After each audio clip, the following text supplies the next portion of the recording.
कदाचित मी म्हणत होतो निवडणुकीच्या आधी की मी तुमच्या सालाना मला ठेवा आणि मी तुमचं साल नेकीनं पार पाडेन. मी 2 वर्षापासून प्रयत्न करतोय, सगळं निष्ठेनंच आपल्यासोबत आहे, पुढेही राहणार आहे.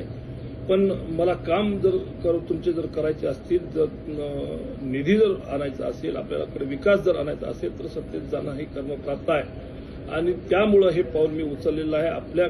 जसं मी बोललो होतो की आपल्या सालानी मला ठेवा, मी नेकीनं काम करेल, तसंच मी आजही बोलतोय की मी तुमचे नक्की नेकीनं काम करेल आणि माझ्यावर जी तुम्ही जबाबदारी टाकलेली आहे ते मी पूर्णपणे पार पाडेल. त्याबद्दल दुमत कोणी बाळगायचं कारण नाहीये.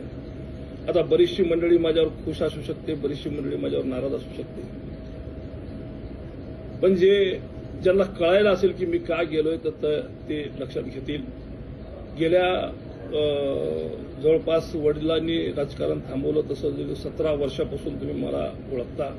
मी तुमच्या सानिध्यात आहे. तुम्ही मला खूप मदत केली, खूप माझ्या पाठीशी खंबीरपणे उभा टाकलात आणि तुम्हालाही माझा स्वभाव माहीत आहे. मी कुणालाही सोडणारा माणूस नाही आहे. एकट्या अर्धवट गोष्टींमध्ये मी कधी पडत नाही, अर्धवट गोष्टी कोणत्याच करत नाही. माझ्यासोबत जी मंडळी 17 वर्षापासून आहे ते आजही आहे, मला सोडून कोणी गेलेलं नाहीये. पण कामं होत नसल्यामुळे बरेचसे कार्यकर्ते नजीकच्या काळामध्ये पक्ष सोडून जाऊ लागले आणि कामं होत नसल्यामुळे माझाही म्हणजे पर्याय राहिला नव्हता माझ्याकडे. त्यामुळे मी हे निर्णय घेतला असेल तर काही जण नाराज असतील, काही जण खुश असतील. ठीक आहे, नाराज असले त्यांची मी नाराजी काढण्याचा नक्की प्रयत्न करेन. माझ्या कामातून, माझ्या कार्यातून, माझ्या विकास कामातून मी त्यांना मनवण्याचा प्रयत्न करेन, मी त्यांना रिझवण्याचा प्रयत्न करेन आणि माझ्या कार्यातून त्यांना मी नक्की एका दिवशी त्यांना चांगलं वाटेल आणि ते माझ्यावर खुश होतील असा मी प्रयत्न नक्की करेन.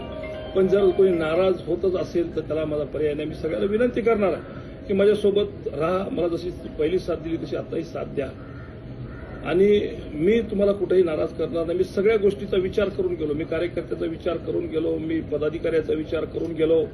मी सगळ्यांना समान न्याय देण्याचा प्रयत्न करेन, मी सगळ्याला सोबत घेऊन चालण्याचा प्रयत्न करेन, मी कार्यकर्त्याला उभारी देण्याचा प्रयत्न नक्की करेन.